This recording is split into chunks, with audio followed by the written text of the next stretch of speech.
The land was cracked like ancient pottery, dusty and barren under the merciless sun. James Henderson stood at the edge of his failing cornfield, a single drop of sweat trailing down his weathered face. His reservoir held barely enough water for another week. That's when he saw a woman in a mud-splattered electric car, stumbling onto his property, desperate for water. He had every reason to turn her away. Instead, he shared the precious little he had. How could James know that this simple act of kindness would bring salvation to his family's century-old farm? How could he possibly imagine that this stranger would soon stand before the world, fighting for his land and hundreds like it? Or that in just 3 months, the parched soil beneath his boots would transform into the most innovative, sustainable farm in the county? Before we carry on, please hit the subscribe button to make my day, and let me know where you are watching from in the comments. James Henderson's hands trembled slightly as he turned the creaking wheel of the well pump. Each rotation felt harder than the last, the metal handle hot from the relentless June sun that had been beating down on Oak Ridge Farm for nearly 6 weeks straight. The drought had arrived earlier this year, more severe than anyone in Willowbrook County had seen in decades. At 52, James wasn't old by most standards, but years of physical labor had taken their toll. His once powerful shoulders now ached with each movement, his knees protesting as he leaned into the pump. Despite the discomfort, he continued, knowing that every drop of water was precious. His weathered face, tanned from years under the sun, showed deep lines of worry that seemed to have doubled in recent months. The farm had been in his family for 4 generations. What had once been 300 acres of thriving cropland had dwindled to just 78 acres after his father's poor investments forced them to sell most of their property. Now, even this remaining land was at risk. The bank's latest letter, the third final notice, sat unopened on his kitchen table. James couldn't bear to read another reminder of his failing dream. When a pathetic trickle of water finally emerged from the pump, James carefully positioned his metal bucket beneath it. The sound of water hitting metal offered small comfort in the oppressive heat.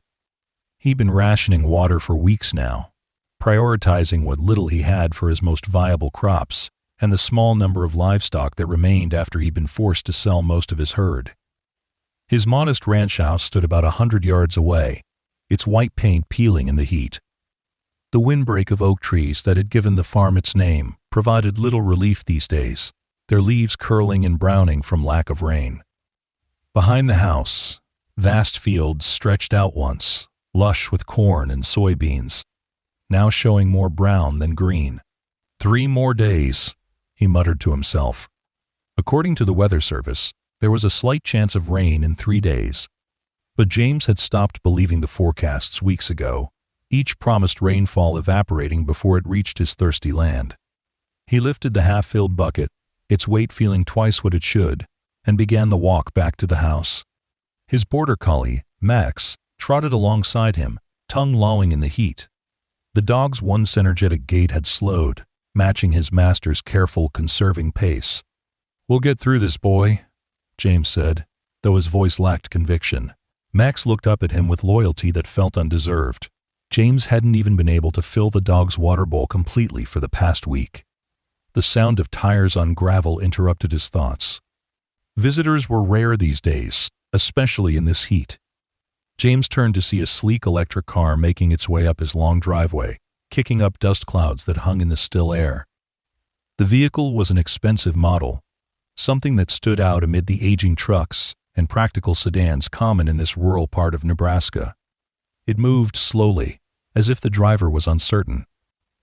James set down his water bucket, unconsciously moving to block it from view. Resources were scarce, and strangers sometimes meant trouble. Max gave a half-hearted bark, then fell silent, too hot for his usual protective display. The car came to a stop about 20 feet away, its quiet electric motor cutting off. For a moment, nothing happened. Then the driver's door opened, and a woman stepped out, blinking in the harsh sunlight. James's first impression was that she looked as out of place as her vehicle city clothes, impractical shoes. Her dark hair was pulled back in a neat ponytail, and large sunglasses covered much of her face. Despite the professional appearance, something about her seemed slightly disheveled, as if she'd been traveling for a long time. "Excuse me," she called, taking a tentative step forward. "I'm so sorry to intrude, but I think I'm a bit lost." She glanced back at her car. "My navigation system directed me down County Road 18, but I think I took a wrong turn somewhere, and now my car's overheating. The warning light just came on." James nodded slowly. Electric cars could overheat in extreme conditions, something the city folks who designed them probably hadn't fully considered. "You're about 15 miles off the main highway," he said. "Not much out this way except farms." The woman removed her sunglasses, revealing tired eyes. "I was trying to reach Westfield. I have a meeting there tomorrow." She glanced at her car again, concern evident in her expression. "Is there somewhere nearby I could get some water for the cooling system, and maybe a glass for myself? I hate to impose, but my water bottle is empty, and this heat is—" She trailed off, and James noticed the flush in her cheeks, the slight unsteadiness in her stance. Heat exhaustion, probably. Despite his own precarious situation, years of rural hospitality kicked in. You didn't leave people stranded out here. Not in this heat. It could be deadly. "I've got some water," he said, reaching for his bucket. "Not as much as we'd like, but enough to share." Relief flooded her face. "Thank you. I really appreciate it. I'm Claire, by the way. Claire Bennett." "James Henderson," he replied, not offering his hand, which was calloused and dirt-stained. "This is Oak Ridge Farm. Been here since my great-grandfather's time." Claire looked around, taking in the property. Despite its current state, there was still beauty in the rolling hills, the old oak windbreak, the solid structure of the barn that had stood for over a century. "It's lovely," she said, and something in her tone suggested she meant it. "It's seen better days," James replied, unable to keep the bitterness from his voice. He picked up his bucket. "House is this way. You can rest in the shade while I get some water for your car." Claire followed him, her city shoes collecting dust. "The drought seems particularly bad here," she observed. James gave a short laugh. "Worst in 50 years, they're saying. 3rd year in a row we've had below-average rainfall, but this year's different. Groundwater's dropping too, wells running dry all over the county. And yet you're sharing your water," Claire said, quietly. James didn't respond. What could he say? That his farm was likely weeks away from foreclosure? That the water he was sharing might be the difference between saving 1 more acre of crops or losing it? That pride was about the only thing he had left? As they approached the house, Max trotted ahead, disappearing through the dog door. The porch offered some relief from the sun, its old ceiling fan turning lazily, pushing around hot air but at least creating a whisper of movement. 2 wooden rocking chairs sat facing the fields, a reminder of evenings long past when there had been time to sit and watch the sunset, when James's wife Laura had still been alive to share those moments. "Please, have a seat," James said, gesturing to one of the rockers. "I'll get you some water."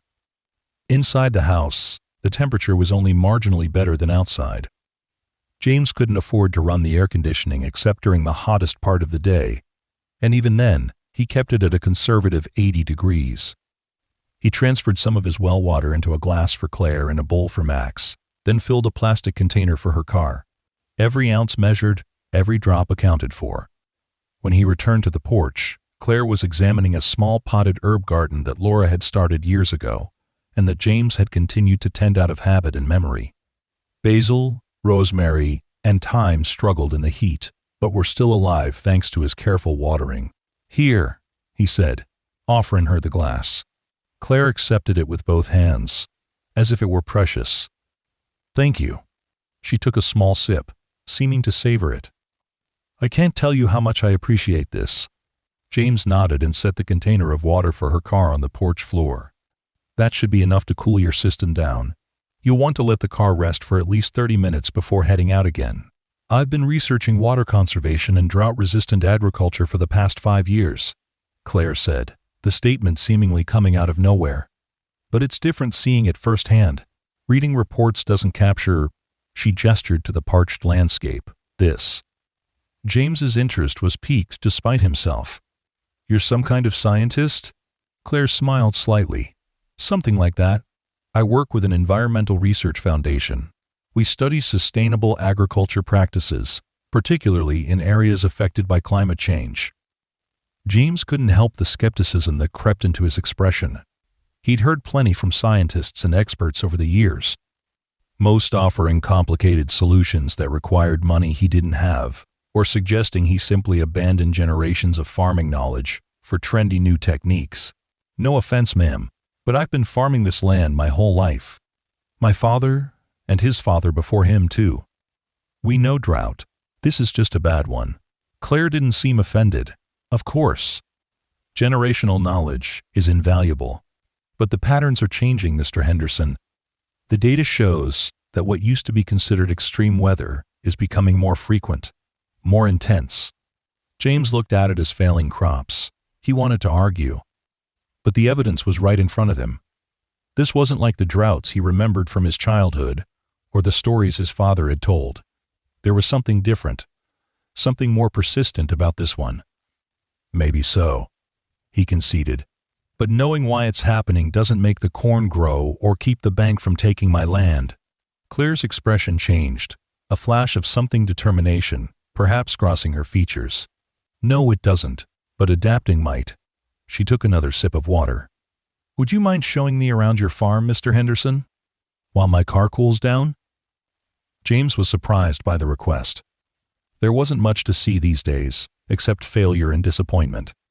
But there was something earnest in her question. Something beyond mere politeness. And despite everything, pride in his land ran deep. Even in its struggling state, Oak Ridge Farm had been his life's work. All right, he agreed, though there's not much to look at right now.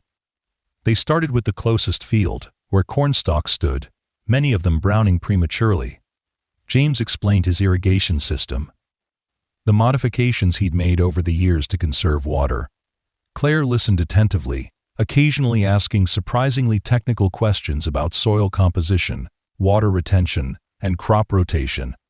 As they walked, James found himself opening up more than he'd intended.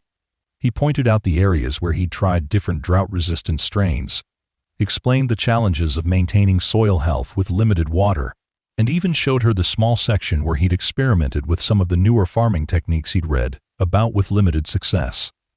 The trouble is, he explained as they stood at the edge of a particularly struggling field, most of these fancy new methods require investment up front. Equipment, infrastructure, specialized seeds. Banks aren't eager to lend to struggling farms, especially ones already carrying debt. Claire nodded, kneeling to examine the soil. She rubbed it between her fingers, assessing its texture and quality. What about grants? There are several programs specifically designed to help farmers transition to more sustainable practices. James scoffed. Paperwork and promises. By the time you cut through the red tape, the growing season's half over. He paused, then added more softly. I did apply for a couple. Got rejected. Seems like they favor larger operations or farms in different regions. Claire stood, brushing the dirt from her hands. There was a thoughtful expression on her face, as if she were solving a puzzle. Your water situation, how much of a reserve do you have? James hesitated, reluctant to admit just how dire things were. Enough for now, he said vaguely. Claire's gaze was level, seeing more than he'd said. Mr. Henderson, I don't mean to pry, but if you're willing to share some details about your operation, I might be able to point you toward more appropriate resources. My foundation works with farms of all sizes. For a moment, James was tempted to tell her everything: the mounting debt, the failing well, the sleepless nights wondering how to save the legacy his ancestors had built. But pride held him back. He'd accepted charity before, in the years after Laura died, when neighbors brought casseroles and offered to help with chores. It had made him feel diminished somehow, less capable as a man and a farmer. I appreciate the thought, he said stiffly, but we'll manage. Claire didn't push, and James was grateful for that. They continued their tour, moving toward the small orchard where apple trees struggled in the heat. As they walked, Max trotted alongside them, occasionally disappearing to investigate a smell before rejoining their slow procession. The late afternoon sun cast long shadows as they circled back toward the house. James had shown Claire most of the property now, explaining his operations with a frankness that surprised even him. There was something about her, a genuine interest, a lack of judgment that made it easier to talk about both his successes and failures. As they approached the pawn car, Claire turned to him. "Thank you for the tour, Mr. Henderson. And for the water." She glanced at the container he'd given her, still sitting on the porch. "I should probably be on my way if I want to reach Westfield before dark." James nodded, suddenly aware of how much he'd enjoyed having someone to talk to. The farm could be isolating, especially since Laura had passed. "Drive safely. County Road 18 connects back to the highway about 7 miles east. Just stay straight once you hit the paved road." Claire smiled, reaching into her purse.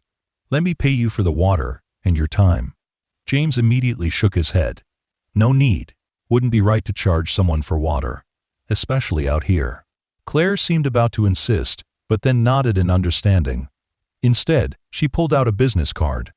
"If you ever reconsider looking into those grants or programs, please call me. My foundation might be able to help with the application process." James accepted the card more out of politeness than intention. He glanced at it briefly. Claire Bennett, Environmental Solutions Initiative, before tucking it into his shirt pocket. "Safe travels, Ms. Bennett." As Claire drove away, dust trailing behind her expensive car, James couldn't help but feel a slight emptiness settle over the farm again. The encounter had been a brief respite from his worries. But now, reality came rushing back. He picked up his water bucket, now noticeably lighter after sharing with Claire, and continued his chores. That night, as he sat at his kitchen table reviewing bills by the light of a single lamp, James's hand brushed against the business card in his pocket. He pulled it out, looking at it more carefully this time. The organization seemed legitimate enough, with an address in Chicago and a professional layout.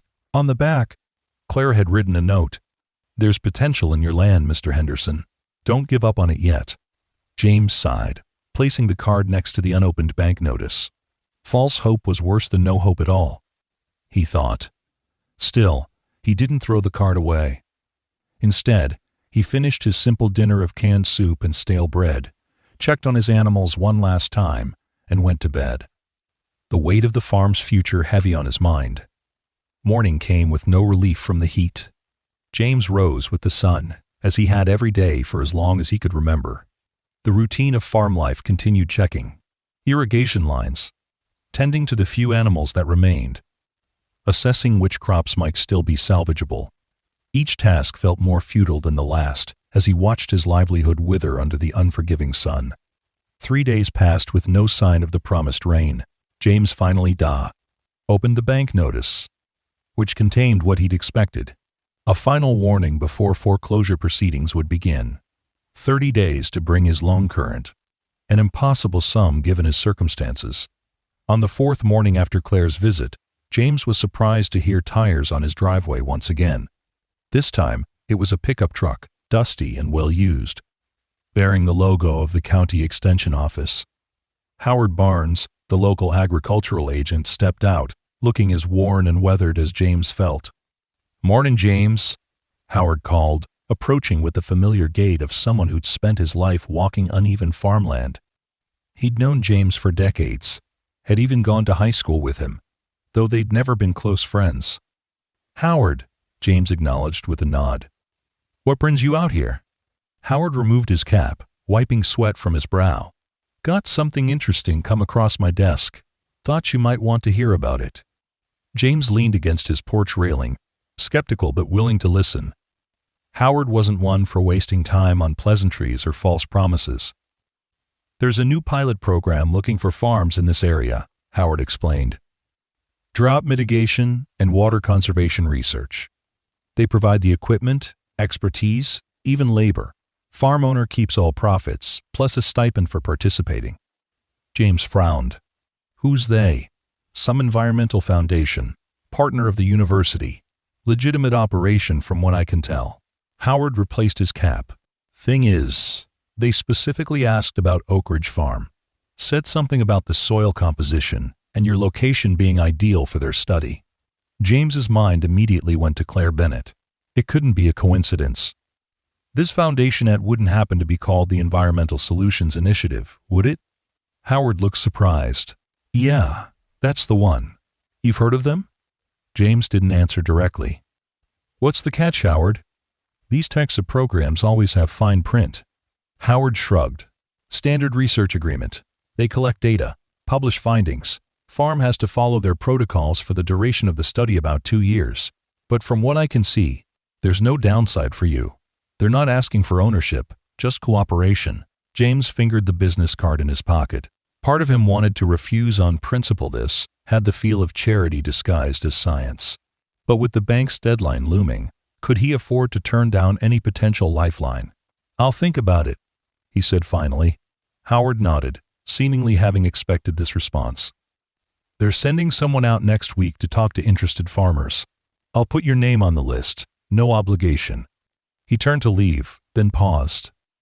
James, I know you've never been one to take handouts, but this isn't charity. These people need farms like yours for their research. It's a fair exchange. After Howard left, James sat in one of the rocking chairs, staring out at his failing crops. The sensible part of him knew Howard was, this could be the opportunity he needed. But pride ran deep, and accepting help felt like admitting defeat. Max nudged his hand, sensing his internal struggle. James absently scratched behind the dog's ears. What do you think, boy? Am I being a stubborn old fool? The dog offered no answer, just companionable silence as the sun climbed higher in the cloudless sky. That evening, James finally did something he'd been avoiding for weeks. He called his daughter, Rebecca. At 28, she had built a life far from the farm, working as an accountant in Omaha. She had her mother's practical nature and intelligence, but also a fierce independence that sometimes put her at odds with her equally stubborn father. The phone rang several times before she answered. Dad, is everything okay? Her voice carried immediate concern. James rarely called, especially in the evening. Everything's fine, Becca, he said, using the nickname she'd outgrown years ago. Just checking in. There was a pause on the line. Dad, you don't just check in. What's going on with the farm? James sighed. Rebecca knew him too well. It's been a tough season. This drought's worse than most. How bad is it? Her tone was direct. No patience for his tendency to downplay problems. James considered softening the truth, but decided against it. Bank sent a final notice. Got about a month before they start foreclosure. The silence on the other end of the line spoke volumes. When Rebecca finally responded, her voice was carefully controlled. Why didn't he tell me sooner? I could have helped with the payments, at least bought you some time. It's not your responsibility, Becca. The farm is my problem.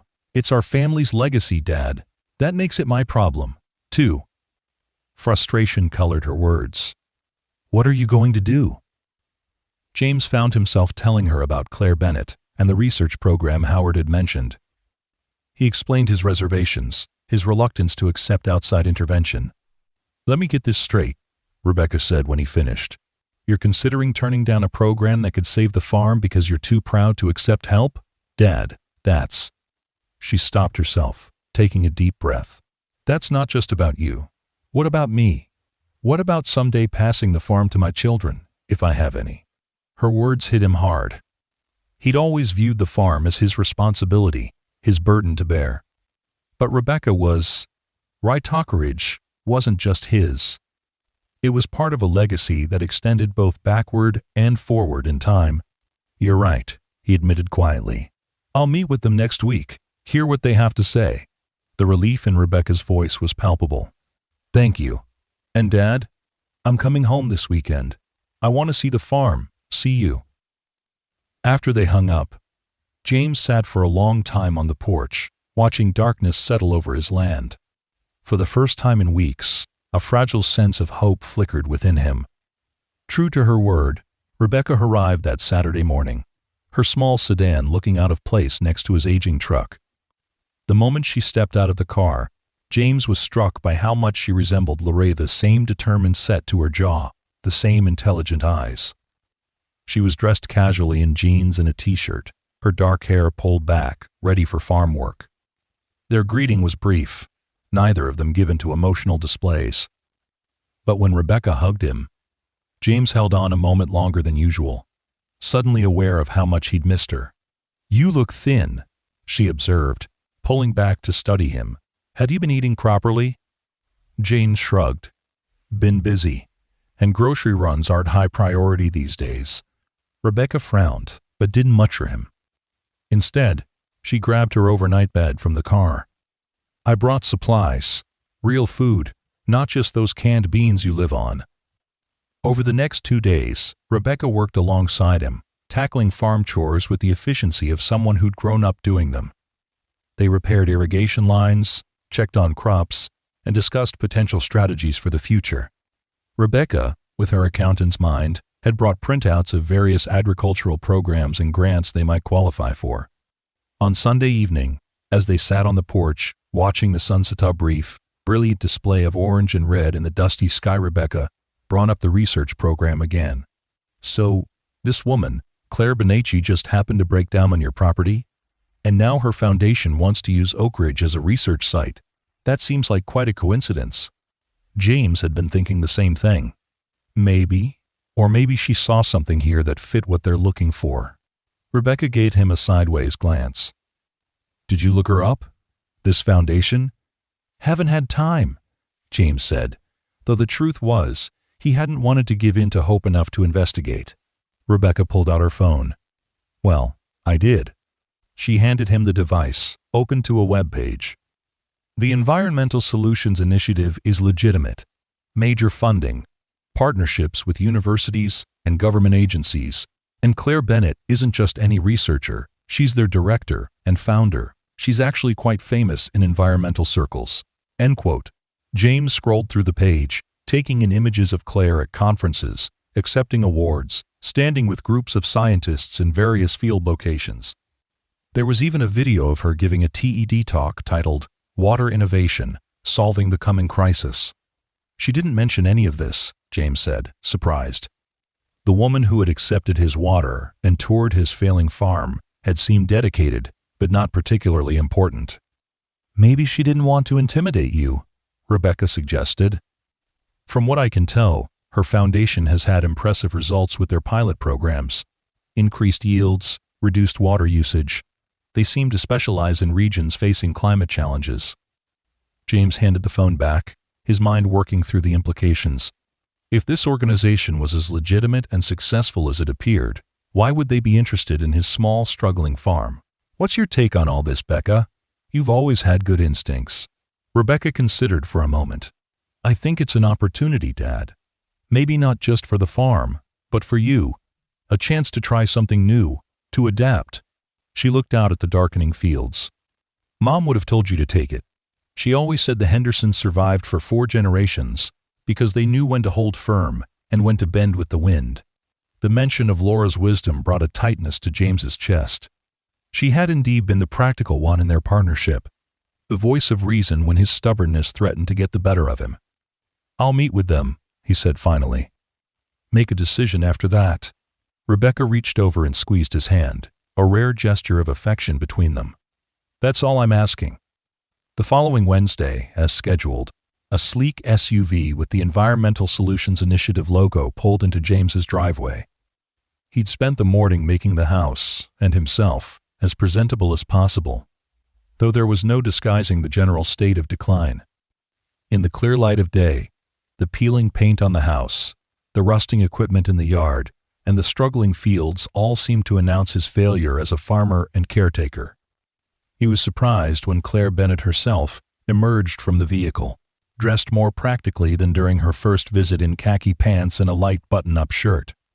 She was accompanied by a young man carrying a tablet and what looked like soil testing equipment. "Mr. Henderson," Claire greeted him with a warm smile. "Thank you for agreeing to meet with us. This is Dr. Marcus Chen, our hydrogeologist." The young man nodded politely. "Pleasure to meet you, sir." James invited them inside, where he'd prepared coffee, a luxury he rarely indulged in these days, but seemed appropriate for a business meeting. They sat at his kitchen table, Claire and Dr. Chen spreading out maps and data sheets. I understand you've spoken with Howard Barnes about our pilot program, Claire began. But I'd like to explain more about why we're specifically interested in Oak Ridge Farm. She proceeded to outline her foundation's work, confirming much of what Rebecca had discovered. Their focus was on developing sustainable farming practices in regions affected by changing climate patterns, with a particular emphasis on water conservation and soil health. When my car overheated on your property last week, it was a fortunate coincidence, Claire explained. I was actually in the area to scout potential farms for our program, though yours wasn't on our initial list. Dr. Chen picked up the explanation, pointing to a geological map.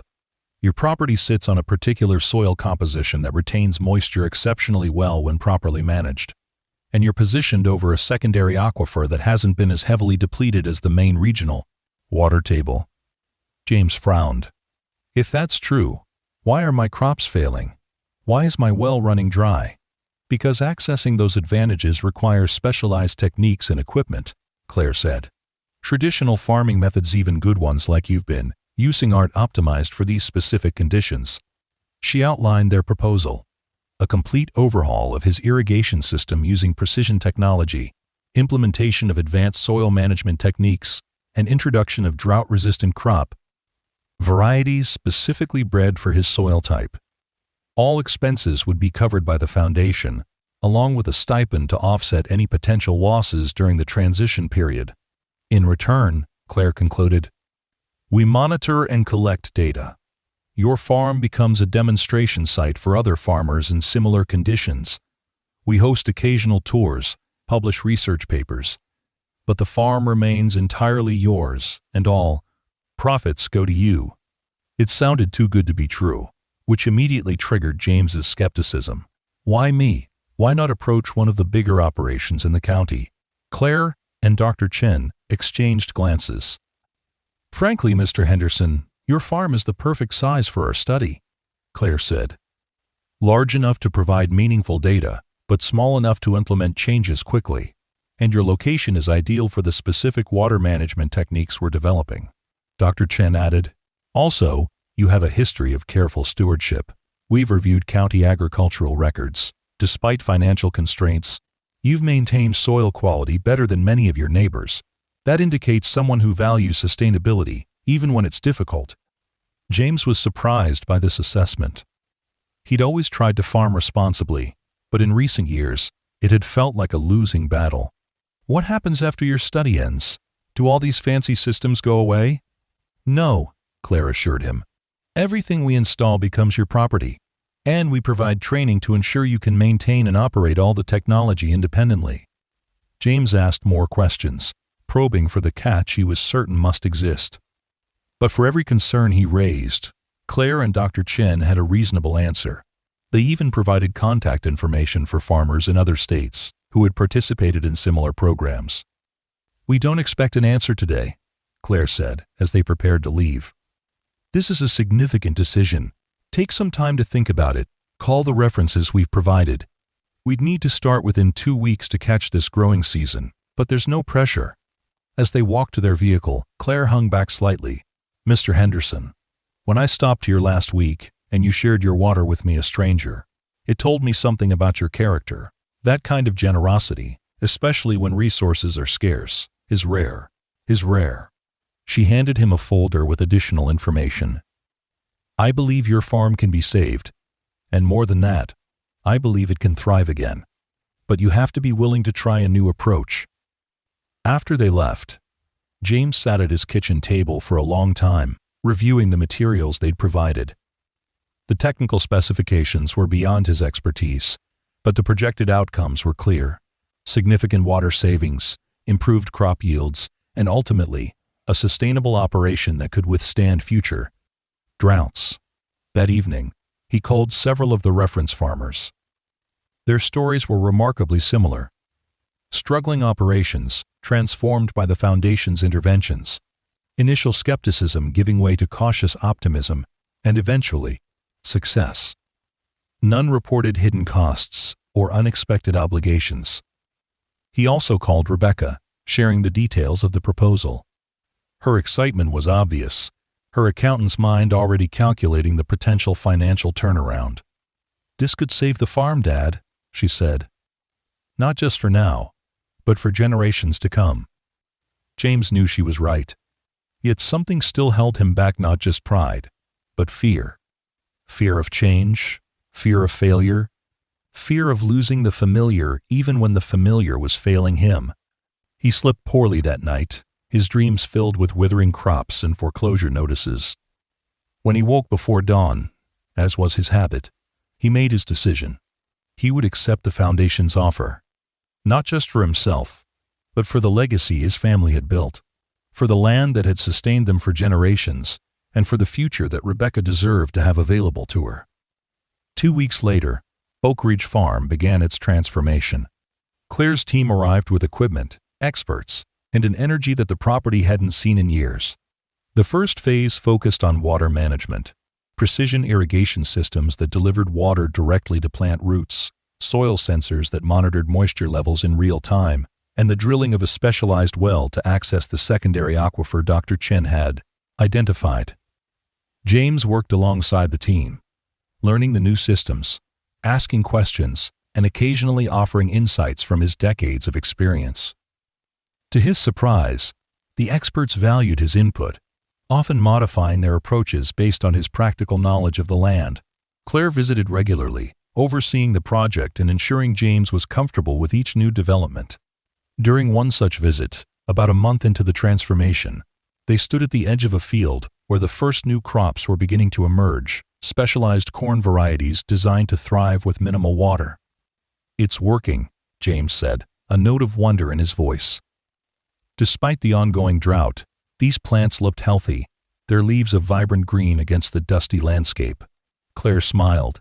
"This is just the beginning. Wait until you see what happens when we implement the full soil regeneration program next month." James studied her, still somewhat puzzled by her personal investment in his small farm. "Can I ask you something? Why did you start all this? Your foundation? This work?" Claire was quiet for a moment, looking out over the field. "I grew up on a farm not too different from this one, in western Kansas. My parents lost it during a drought in the late 90s. I was 15. Her voice held old pain. "I watched everything they'd built disappear because they didn't have access to the right resources or information. After that, we moved to the city. My parents never recovered from the loss." She turned to face him.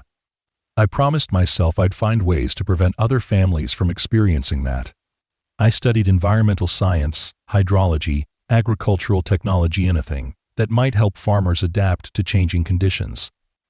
The foundation grew from there. James nodded, understanding her motivation in a way he hadn't before. "Your parents are they still alive? Have they seen what you've accomplished?" A shadow crossed Claire's face. "My father passed away 5 years ago. My mother lives in Denver now. She's proud of the work, but she's never been able to bring herself to visit any of our farm projects. Too many memories." She gave a small, sad smile. "Maybe someday." The conversation created a new understanding between them. James no longer saw Claire as an outsider imposing city solutions on rural problems, but as someone who understood the deep connection between farmers and their land. For her part, Claire seemed to recognize something of her own father in James. The same stubborn determination, the same deep love of the soil. By mid-August, the transformation of Oak Ridge Farm had progressed significantly. The new irrigation system was fully operational, delivering precisely measured amounts of water to each section of the farm based on real-time soil moisture readings. Solar panels had been installed on the barn roof, reducing electricity costs for pumping water, and the specialized well was providing access to the deeper aquifer, ensuring a stable water supply despite the ongoing drought. The most visible change, however, was in plate. The crops themselves were brown. Withering plants had stood just months before. New growth emerged, still modest compared to the bountiful harvests of years past, but a dramatic improvement nonetheless. The specialized corn varieties were knee-high and thriving. The test plots of drought-resistant wheat showed promise. Even the small orchard was responding to the new care regimen, with the apple trees producing fruit for the first time in 3 years. Word had spread throughout the county. Neighboring farmers began to stop by, curious about the activity at Oak Ridge. James found himself in the unexpected position of tour guide, explaining the new systems with growing confidence. Some visitors were skeptical, others openly envious of the Foundation's investment, but all left with something to think about. Seeds of possibility planted in minds as parched for hope as the land had been for rain.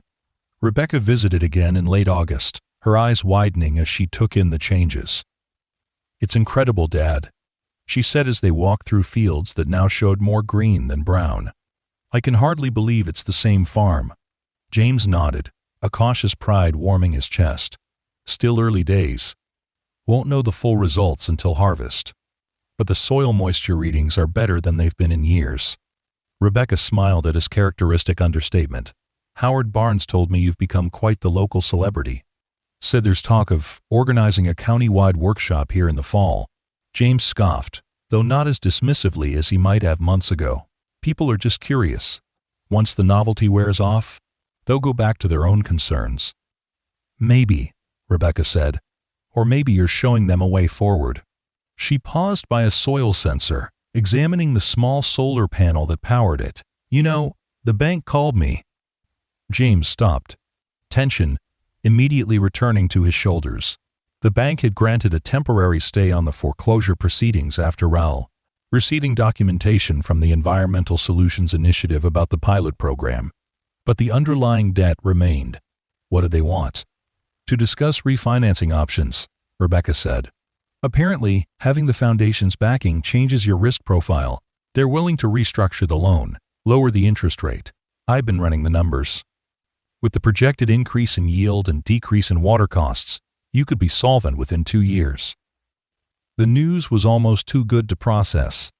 James had been so focused on the day-to-day work of transforming the farm that he pushed financial concerns to the back of his mind. "You're sure about this?" Rebecca nodded.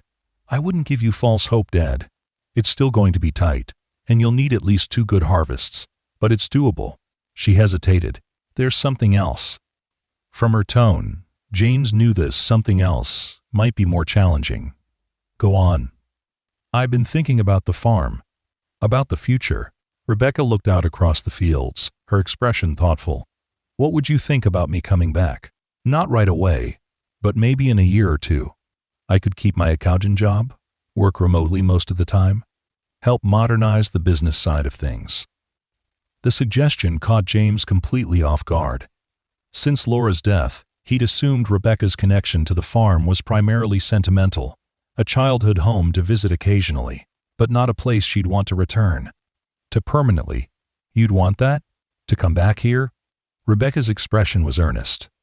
"I've been thinking about it more and more, especially seeing what's happening now.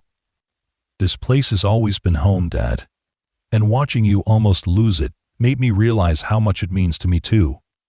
She gave a small laugh. "Plus, my apartment in Omaha costs a fortune, and my neighbors play terrible music at all hours." James felt a surge of emotion he wasn't prepared for. The possibility of not being alone on the farm, of sharing the work and the legacy with his daughter, was something he hadn't dared to hope for.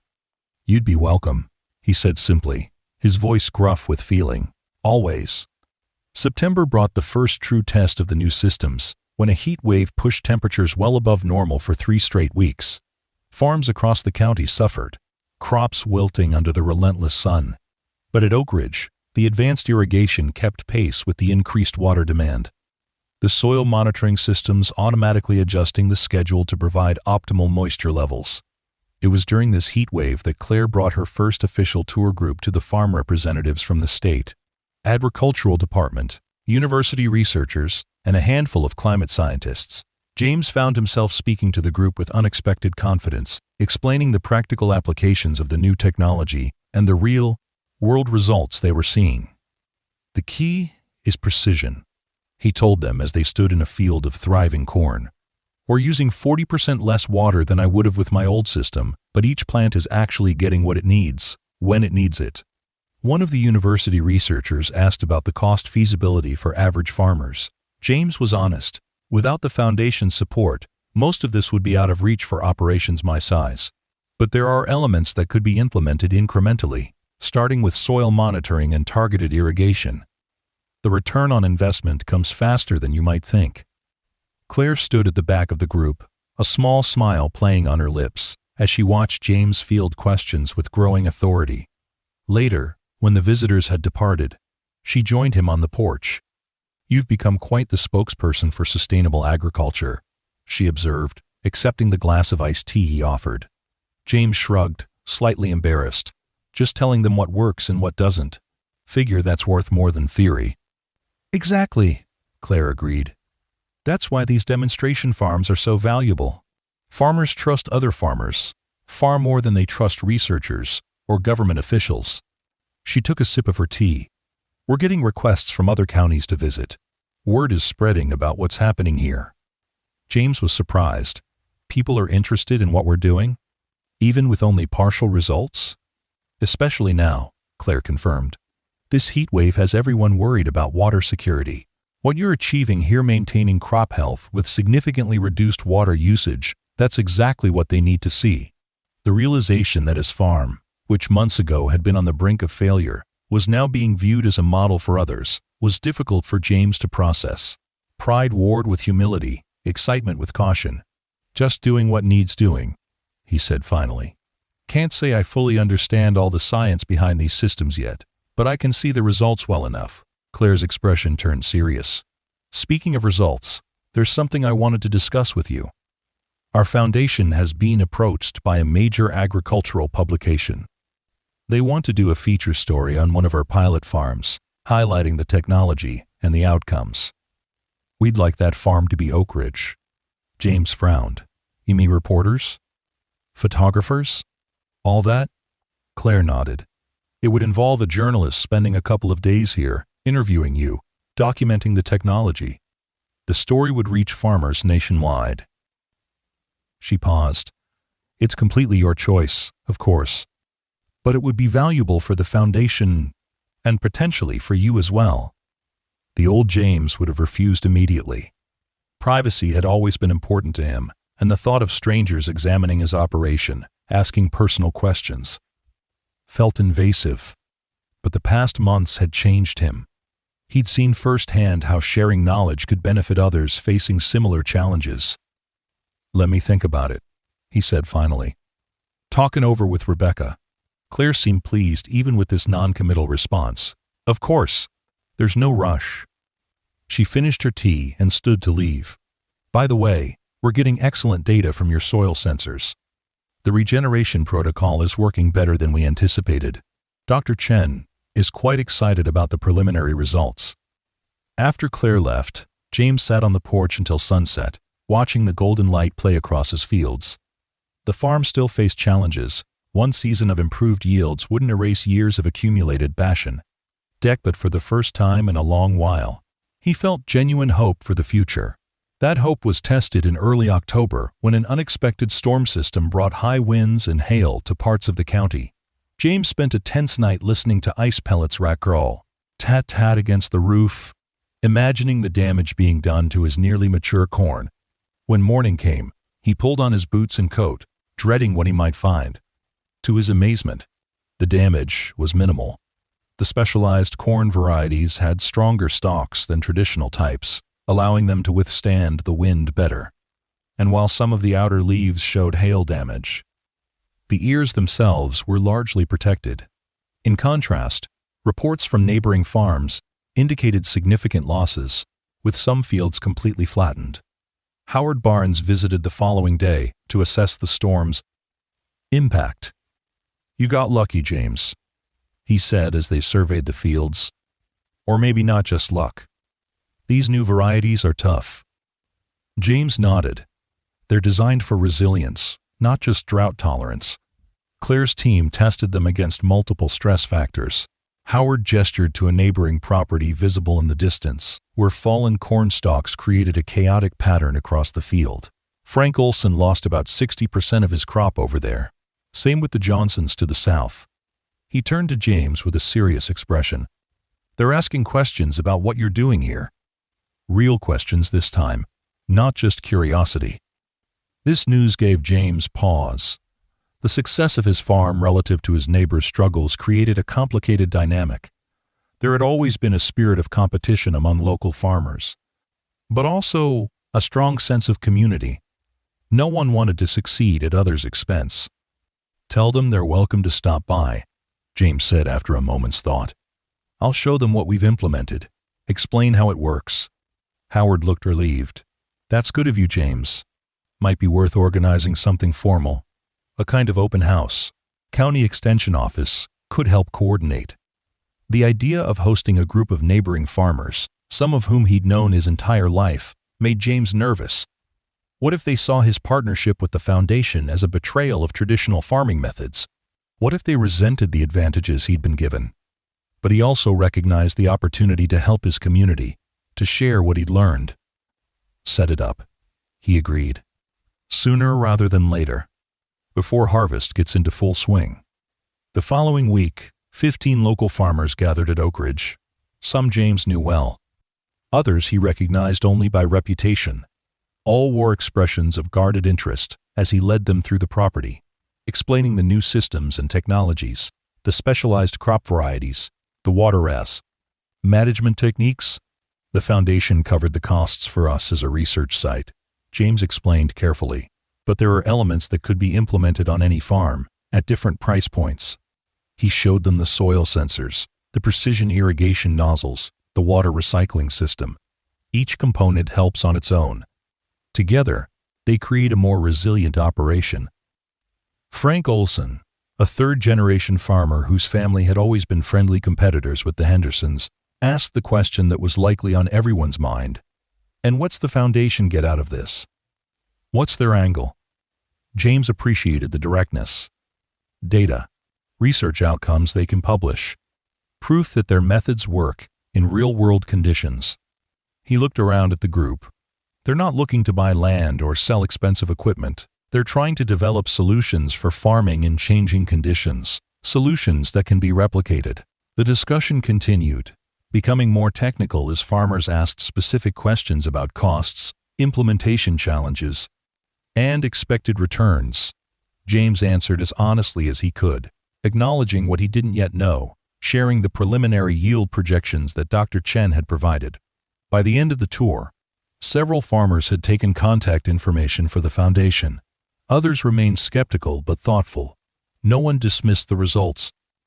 They could see with their own eyes healthy crops, standing tall after a season that had devastated many in the region. As the group dispersed, Frank lingered. "Never thought I'd see the day when James Henderson became an innovator," he said, but his tone was more admiring than mocking. "Your father always said you were the most traditional farmer in the county. Said you'd sooner plow with horses than try a new seed variety." James had to smile at the characterization, which wasn't entirely inaccurate. Circumstances change a man, I suppose, especially when the alternative is losing everything. Frank nodded soberly. "Well, I'm paying attention now.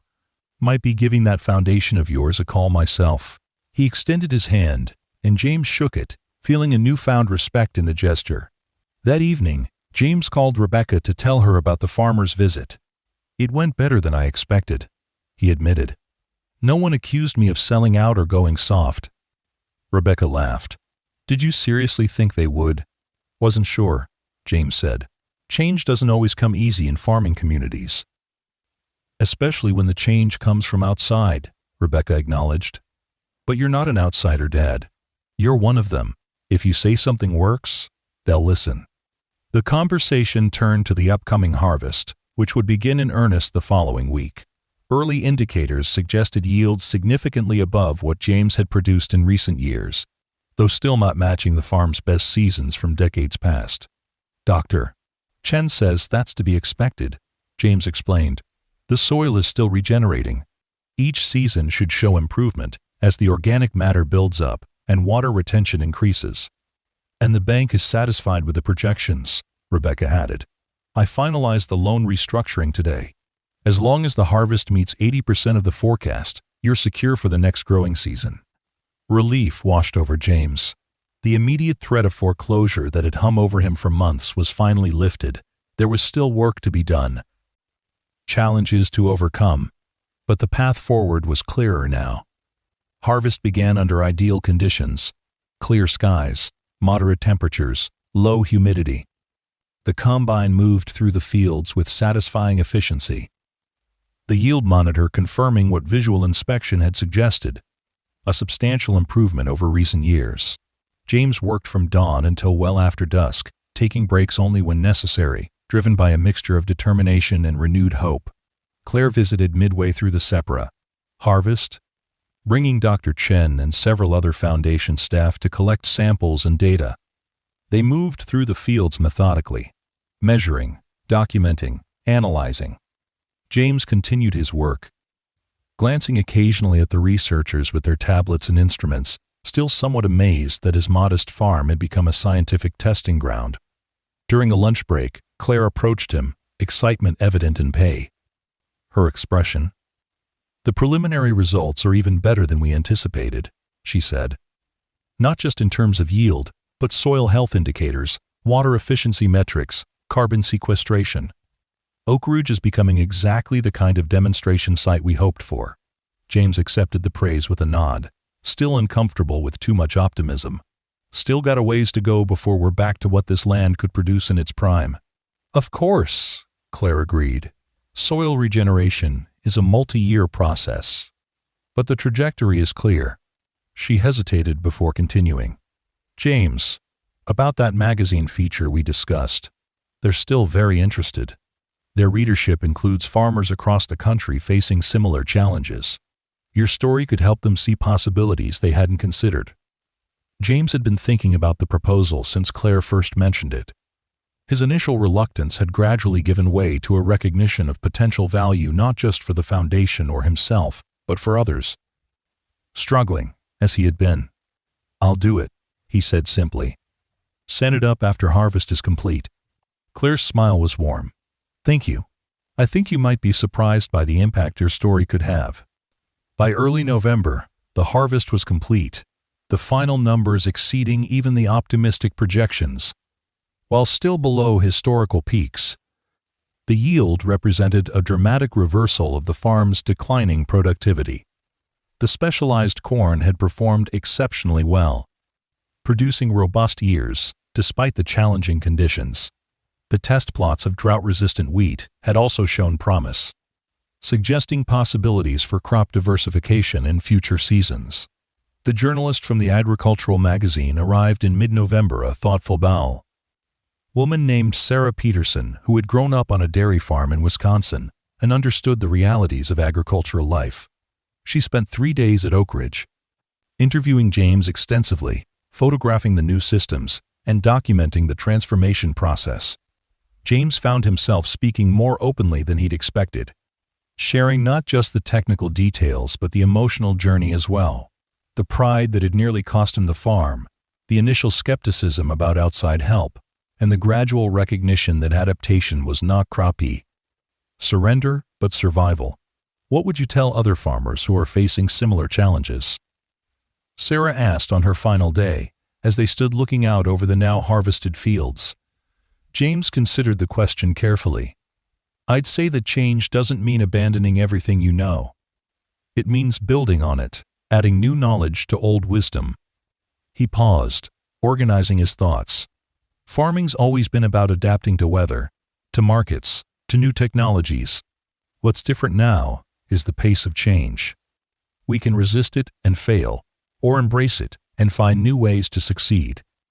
After Sarah left, promising the article would appear in the January issue, James felt strangely exposed. He'd shared more than he typically would with a stranger, opened up about failures and fears that he'd previously kept private. But there was also a sense of purpose in having done so. If his experience could help even one other farmer avoid the path he'd nearly taken, it would be worth the discomfort. December brought colder temperatures, but little snow, the drought conditions persisting despite the change in seasons. James used the quieter winter period to study the data from the growing season, working with Dr. Chen to understand the soil test results and plan improvements for the following year. He also began taking online courses in agricultural technology and water management. gradually building his knowledge to match the advanced systems now operating on his farm. Rebecca came home for Christmas, bringing with her detailed plans for expanding their participation in the Foundation's research program. She'd been in regular contact with Claire, discussing possible next steps as Oak Ridge moved from crisis management to longer-term sustainability.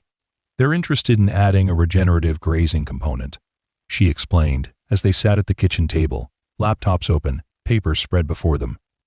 Small scale at first, just a few head of cattle managed intensively to improve soil health in the fallow fields. James studied the proposal. The approach was different from traditional cattle operations, with frequent movement of animals in high density for short periods, allowing plants to recover fully between grazing. The goal was not just meat production, but soil improvement, the animals becoming part of a biological system rather than a separate enterprise. Never managed cattle that way, he admitted. Would take some learning. Rebecca smiled. That's the point, isn't it? Learning new approaches, adapting. She sounded so much like her mother in that moment that James felt a pang of both grief and pride. Laura would have embraced these changes, would have seen the possibilities rather than the challenges. Your mother would be proud of you, he said suddenly, of how you've taken on this place, its future. Rebecca's expression softened. She'd be proud of both of us. Especially you, Dad. Not many people could change course the way you have. The new year began with unexpected recognition. The magazine article, titled Resurrecting Oak Ridge, How One Farmer's Leap of Faith is Changing Midwestern Agriculture, was published to significant attention within the farming community. The piece was more personal than James had anticipated, portraying not just the technical transformation of the farm, but his personal journey as well. Photographs showed him standing in thriving fields, operating the new precision equipment, and sitting on his porch with Max at his feet. The final image was particularly striking: James and Claire walking side by side through a newly planted test plot, engaged in animated conversation. The sunset casting long shadows across the regenerating land. The article generated a flood of inquiries from farmers facing similar challenges, agricultural extension offices seeking information, even policymakers interested in the broader implications of the Oak Ridge model. James found himself in the unexpected position of environmental advocate, speaking with a quiet authority born of practical experience rather than academic credentials. Claire called the day after publication, her voice animated with excitement. James, the response has been extraordinary. We've received over 200 emails already, most from farmers asking how they can implement similar systems. James was still processing the attention. Didn't expect this kind of reaction. Just told my story, as it happened. That's exactly why it's resonating, Claire explained. You're not a scientist or a politician. You're a farmer speaking to other farmers about real solutions. She paused. There's something else. The governor's office called. They're forming a task force on agricultural sustainability and climate adaptation. They want both of us to participate. The invitation was so far outside James's comfort zone that his first instinct was to refuse. He was a farmer, not a policy advisor. What could he know about task forces and government initiatives? But the thought of Rebecca's face when he told her about the opportunity stopped him from declining immediately. What would this involve exactly? He asked. Quarterly meetings in the state capitol, reviewing proposed programs, offering practical feedback from a farmer's perspective. Your input would help ensure that new policies actually work for the people they're supposed to benefit. James promised to consider it, and after discussing the opportunity with Rebecca, he decided to accept. His daughter's enthusiasm was difficult to resist, and he recognized that this was a chance to influence programs that could help farms throughout the region. The winter passed in a blur of activity.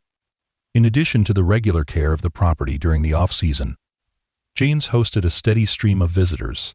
Individual farmers curious about the systems, university students studying sustainable agriculture, and local officials concerned about regional water security. The foundation provided support for these visits, with Dr. Chen often present to answer the more technical questions, but increasingly, James found himself able to explain the science behind the practices. By early March, preparations for the new growing season were well underway. The regenerative grazing component that Rebecca had proposed was being implemented, with a small herd of cattle introduced to the property using the intensive management approach. Solar-powered mobile fencing allowed precise control of grazing patterns, with the animals moved daily to prevent overgrazing and maximize soil impact. Claire visited more frequently during this period, often staying for several days to oversee the expansion of the research program. James found himself looking forward to these visits, not just for the technical guidance she provided, but for her company as well. She brought an energy and enthusiasm to the farm that had been missing since Laura's death, a sense of possibility that extended beyond mere survival to genuine innovation. During one such visit in late March, as they walked the property assessing the winter's impact on soil conditions, Claire broached a new subject. "The Foundation is considering establishing a permanent research station in this region," she said, her tone casual but her expression suggesting the significance of the statement. "A place where we could conduct longer-term studies, train farmers in new techniques, demonstrate technologies in a real-world setting." James nodded, understanding the value of such a facility. "Makes sense. The work you're doing deserves a proper home base. We've been looking at potential locations," Claire continued. "Properties that offer the right combination of soil types, water access, infrastructure." She stopped walking, turning to face him directly. "Oak Ridge would be ideal." The implication took a moment to register. "You want to buy my farm?" James felt an immediate resistance, a protective instinct toward the land his family had tended for generations. Claire shook her head quickly. "No, not buy it. Partner with you. We'd establish the research station here. Expand the current programs, bring in additional staff and resources, but the farm would remain yours, operated according to your expertise, with your full participation in all decisions." She hesitated. "It would mean significant additional income for you, complete debt relief, and a guaranteed market for your products through our network of sustainability-focused buyers." The proposal was unexpected and complex. James needed time to process the implications, the potential benefits and risks. "This is a big decision," he said finally. "Something I'd need to discuss with Rebecca." Claire nodded in understanding. "Of course. There's no rush. Think it over. Talk with Rebecca. I can provide more detailed information about what the partnership would entail." She smiled. "Whatever you decide, the current research program continues either way. This would just be an expansion, a more permanent relationship." That evening, James called Rebecca to discuss the proposal. Her initial reaction was cautious enthusiasm, tempered by the same protective instinct toward the family property. "It sounds like an amazing opportunity," she said. "But I understand your hesitation. This farm is more than land and buildings to us." "Exactly," James agreed. "Your great-grandfather built that barn with his own hands. Your mother planted those oaks by the eastern fence."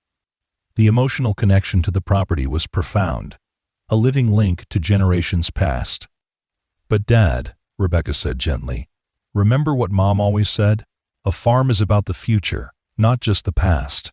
She believed in adaptation, in finding new ways to keep the land productive and the family connected to Ball. The reminder of Laura's philosophy gave James pause. She had indeed been forward-thinking, often pushing him to consider new approaches when his natural inclination was to stick with traditional methods.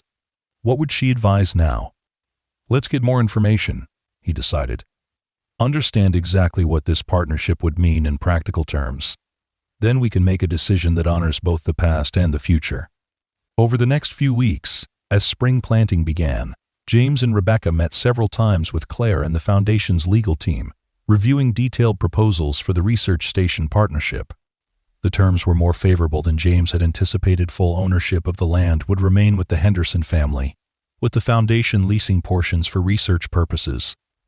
James would serve as both operational manager and research advisor, his practical knowledge valued equally with the scientist's theoretical expertise. Perhaps most significantly, the proposal included a provision for training programs that would allow other farmers from the region to learn the new techniques, ensuring the benefits extended beyond Oak Ridge itself. This aspect particularly appealed to James, addressing his concern that the farm's success might isolate it from the community rather than strengthen local agriculture as a whole. By early April, with spring planting well underway, James and Rebecca made their decision. they would accept the partnership, transforming Oak Ridge from a struggling family farm into a center for agricultural innovation while maintaining its heritage and identity. The foundation would begin construction of research facilities that summer, with the full program operational by the following growing season. The announcement generated both excitement and some skepticism within the local farming community. Most neighbors recognized the potential benefits jobs created by the research station, training opportunities for local farmers, increased visibility for regional agriculture. But a few viewed the partnership as a surrender to outside interests, a betrayal of traditional farming values. Frank Olson, who had become one of the foundation's most enthusiastic local supporters after seeing the results at Oak Ridge, defended James vigorously at a town hall meeting where the plans were presented. "James Henderson isn't selling out," he told the gathered farmers. "He's showing us a way forward. We can learn from what's happening at Oak Ridge, or we can watch our own farms fail one by one as conditions get tougher."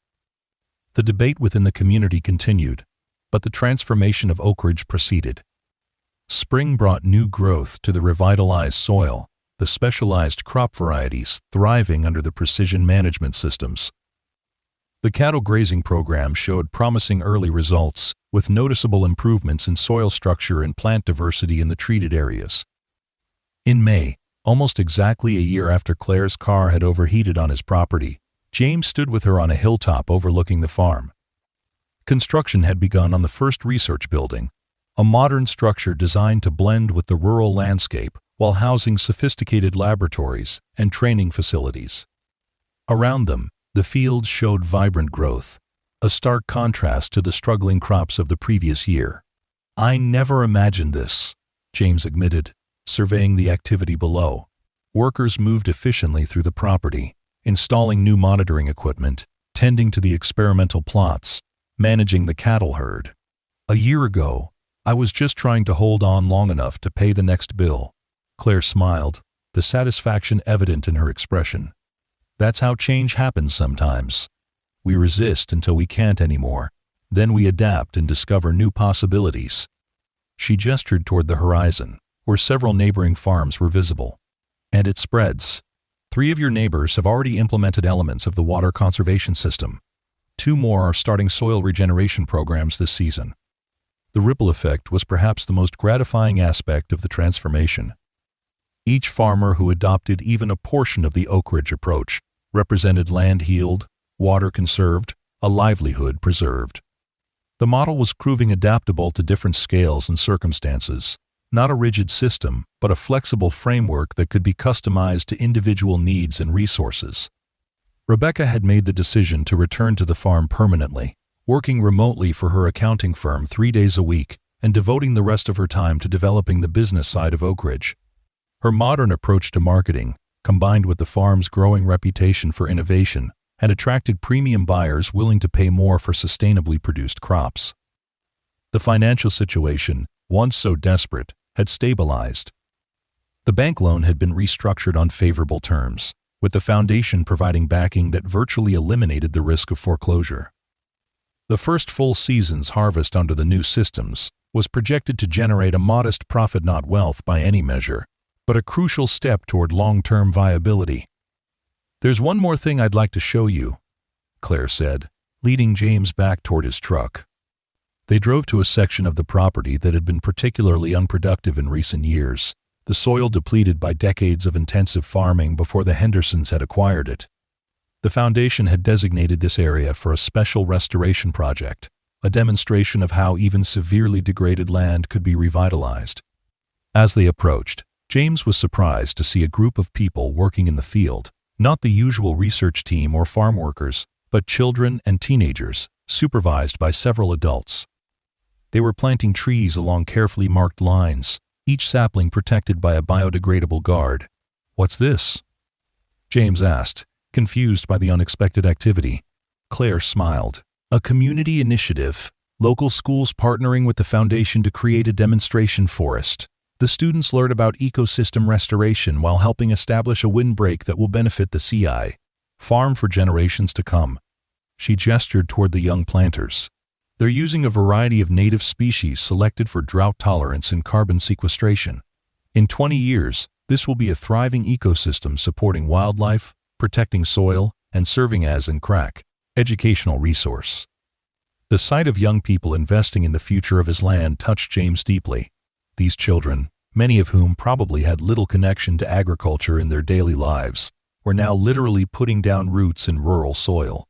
Their work represented exactly what the partnership with the foundation was, about building bridges between different worlds, different generations, different approaches to caring for the land.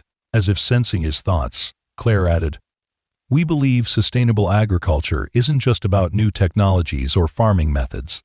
It's about reconnecting people to the land, helping them understand where their food comes from and why healthy soil matters to everyone, not just farmers." James watched a young girl carefully place a sapling in the ground, her expression serious as she tamped the soil around its base. "Laura would have loved this," he said quietly. Bringing children to the farm, teaching them about the land, it was something she always wanted to do. Claire nodded in understanding. Rebecca mentioned that. She said her mother had dreamed of opening the farm to school groups, creating educational programs. She hesitated. "If you're comfortable with it, we'd like to name the Community Education Center after Laura." Recognition of her vision, even if she didn't live to see it realized. The suggestion brought unexpected emotion. James had worked hard to keep Laura's memory alive in private ways, maintaining her herb garden, following routines they'd established together. But the idea of a public acknowledgement of her influence, her values, was something he hadn't considered. "She would be honored," he said finally, his voice rough with feeling.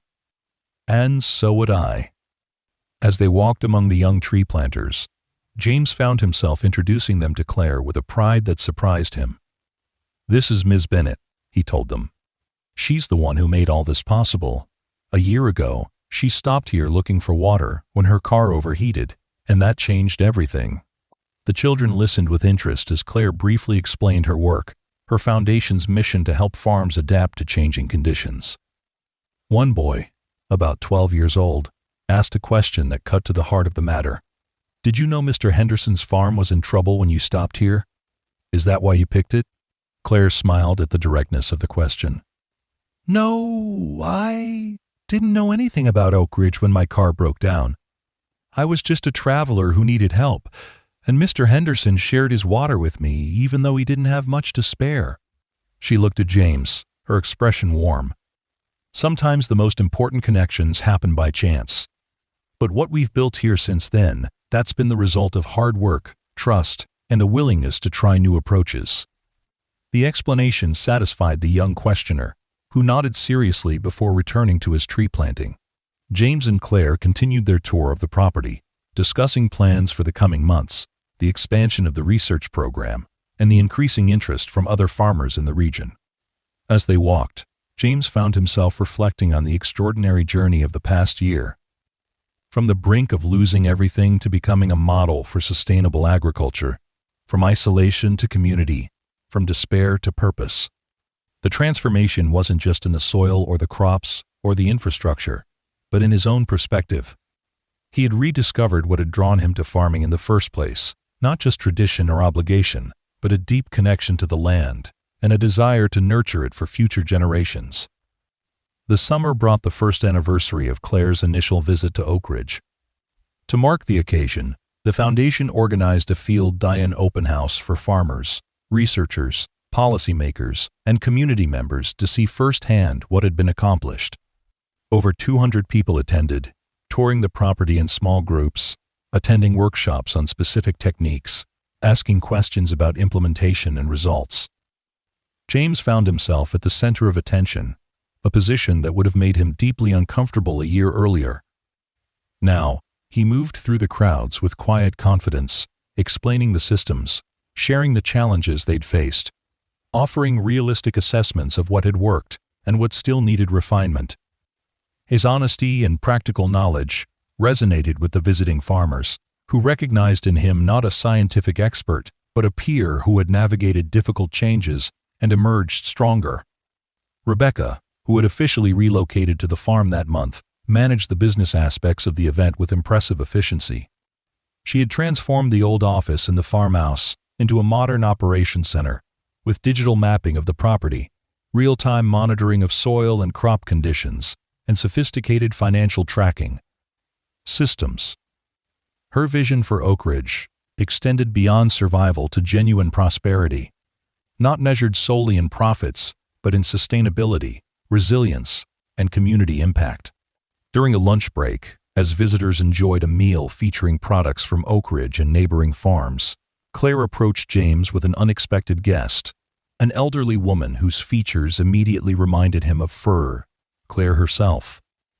"James, I'd like you to meet my mother, Eleanor Bennett," Claire said, a hint of nervousness in her voice that he'd never heard before.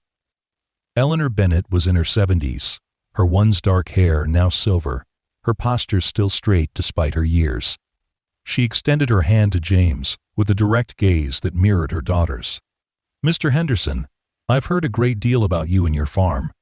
James shook her hand, surprised by the firm grip. "It's an honor to meet you, Mrs. Bennett.